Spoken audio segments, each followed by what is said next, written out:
Sumainyo ang Panginoon. At sumainyo rin. Ang mabuting balita ng Panginoon ayon kay San Mateo. Papuri sa iyo, Panginoon. Noong panahong iyon, sinabi ni Jesus sa kanyang mga alagad, "Huwag ninyong akalaing na parito ako upang pawalang bisa ang kasulatan o ang kautusan at ang aral ng mga propeta. Naparito ako hindi upang pawalang bisa, kundi para ipaliwanag at ganapin ang mga iyon. Tandaan ninyo ito, magwawakas ang langit at ang lupa, ngunit ang kaliit-liitang bahagi ng kautusan ay di mawawalan ng bisa hanggat hindi nagaganap ang lahat.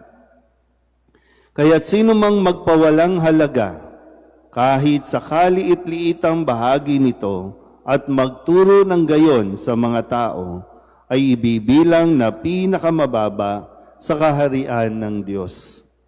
Ngunit ang gumaganap ng kautusan at nagtuturo na tuparin iyon ay ibibilang na dakila sa kaharian ng Diyos. Sinasabi ko sa inyo, kung ang pagsunod ninyo sa kalooban ng Diyos ay tulad lamang ng pagsunod ng mga iskriba at mga pariseyo, hindi kayo makapapasok sa kaharian ng Diyos. Narinig ninyo na noong unay iniutos sa mga tao, huwag kang papatay. Ang sinumang makamatay ay mananagot sa hukuman. Ngunit ngayon sinasabi ko sa inyo, ang mapuot sa kanyang kapatid ay mananagot sa hukuman. Ang humamak sa kanyang kapatid ay mananagot sa Sanhedrin. At sino mang magsabi sa kanyang kapatid, ulol ka, ay mapapasaapoy ng impyerno. Kaya't kung naghahandog ka sa Diyos, at maalaala mo na may sama ng loob sa iyo ang kapatid mo, iwan mo muna ang iyong handog sa harap ng dambana at makipagkasundo ka sa kanya. Saka ka magbalik at maghandog sa Diyos. Kung may magsakdal laban sa iyo sa hukuman, makipag-ayos ka sa kanya habang may panahon.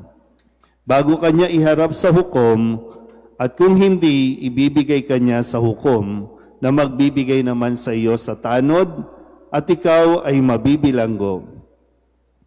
Sinasabi ko sa iyo, hindi ka makalalabas doon hanggat hindi mo nababayaran ang kahuli-hulihang kusing. Narinig ninyo na noong unay iniutos sa mga tao, huwag kang makikiapid. Ngunit ngayon, sinasabi ko sa inyo, ang sinumang tumingin ng may mahalay na pagnanasa sa isang babae, sa isip niya'y nakiapid na sa babaeng iyon. Kung ang mata mo ang siyang naging sanhi ng iyong pagkakasala, dukutin mo at itapon. Sapagkat mabuti pang mawalan ka ng isang bahagi ng katawan kaysa buo ang iyong katawang itapon sa impyerno. Kung ang iyong kamay ang siyang nagiging sanhi ng iyong pagkakasala, putulin mo at itapon. Mabuti pang mawalan ka ng isang bahagi ng katawan kaysa buo ang iyong katawang itapon sa impyerno. Sinabi rin naman, kapag pinahiwalay ng lalaki ang kanyang asawa, ito'y dapat niyang bigyan ng kasulatan ng paghihiwalay. Ngunit ngayon sinasabi ko sa inyo, kapag pinahiwalay ng lalaki ang kanyang asawa, nang hindi naman ito nangangalunya, at ito'y nag-asawang muli, ang lalaking iyo'y nagkasala. Itinulak niya ang kanyang asawa sa pangangalunya.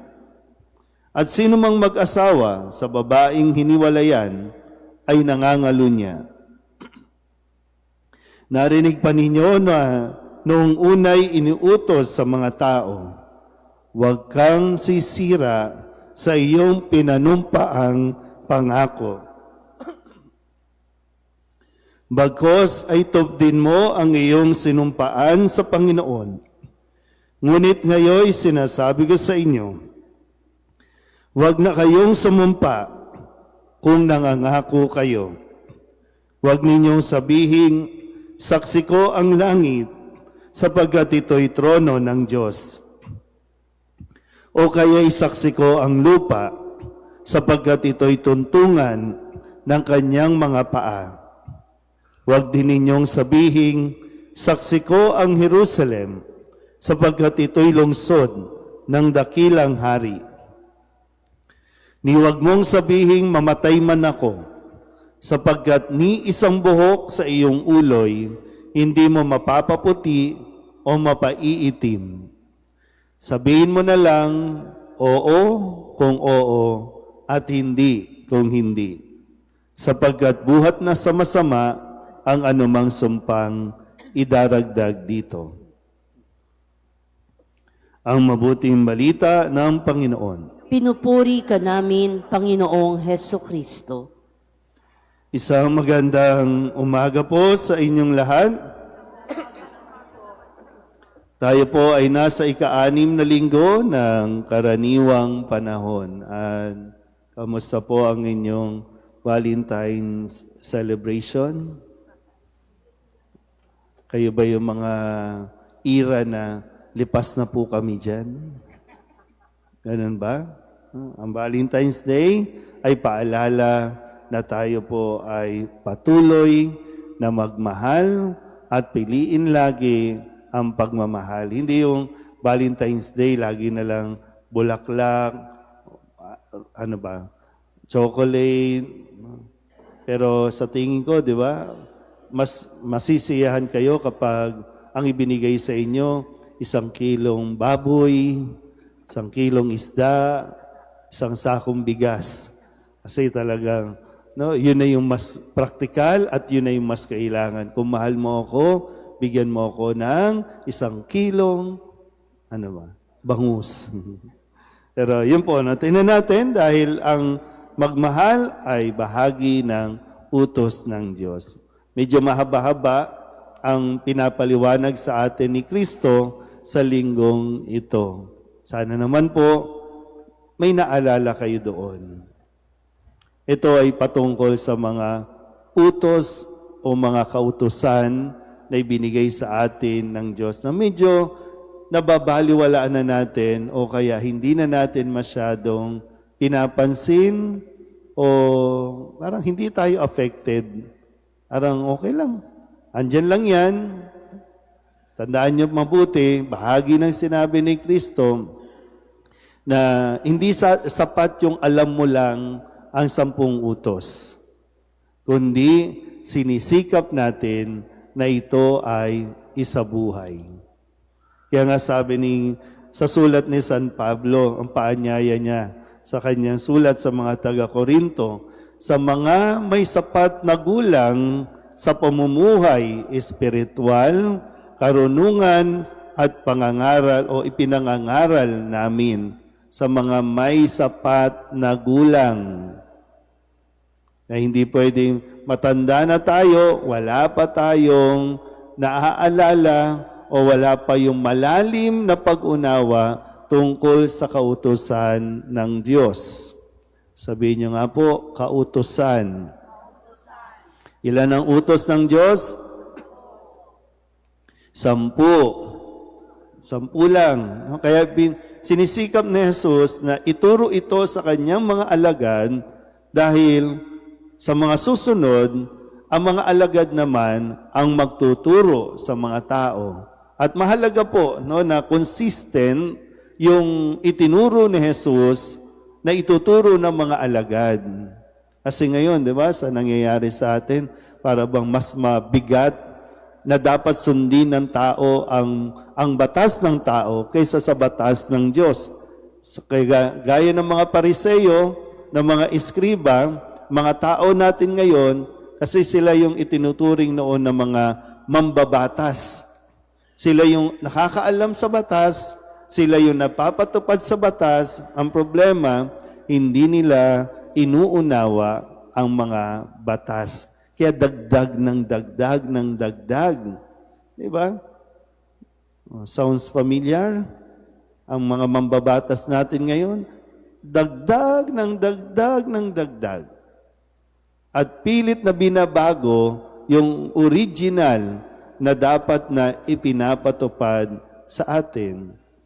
So lalong-lalo na, ang mga batas na ginagawa natin ngayon, magandang mapagnilayan, kaugnay pa ba ito sa kautusan ng Diyos?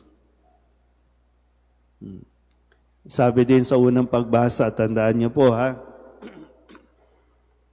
kayo ang magpapasya kung susundin ninyo o hindi ang kautusan ng Panginoon. Kayo ang magpapasya.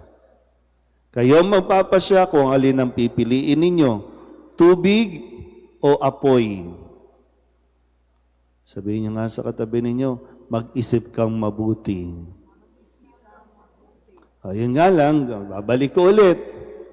Paano nga tayo pipili ng tama kung hindi nga natin alam kung ano ang tama at mabuti? Kasi nga, pinaliwanag ni Jesus, yung tungkol sa pakikiapid, pagpatay, pagnanasa, ipinaliwanag niya ito. Ngayon, lagi tayong gumagamit ng excuse na hindi ko po kasi alam eh. Responsibilidad natin, alamin. Responsibilidad natin, magtanong. Kasi ngayon parang ang sinasabi, kung tungkol sa pakikiapin, okay lang po yan, Father, wala naman po kaming ginagawang masama. Mabubuti naman po kami, wala naman po kami inaagrabyado. Pero, pakikiapid pa rin, hindi mababago yan. Hindi natin sinasabing husga ng bawat isa, pero kung ikaw mismo, alam mong may asawa ka na, pumatol ka sa iba, pakikiapid yan. Hindi yan mababago. Tungkol sa usapin ng pagpatay, sabi nga, hindi ka naman sumaksak, hindi ka naman nambaril. Hindi man, naalala ko lang bigla, no? Minsan, magulo rin talaga yung batas natin, no? Yung ating, ang tawag yan? Constitution natin, no? Kasi yan yung nilalaman. Pero yun mo, napanood niyo ba yung video na may tumalon? Tapos, hindi naman gusto nung driver, EDSA. Alam ba niyang may babagsak na tao? Tapos siya pa kinasuhan. Di ba?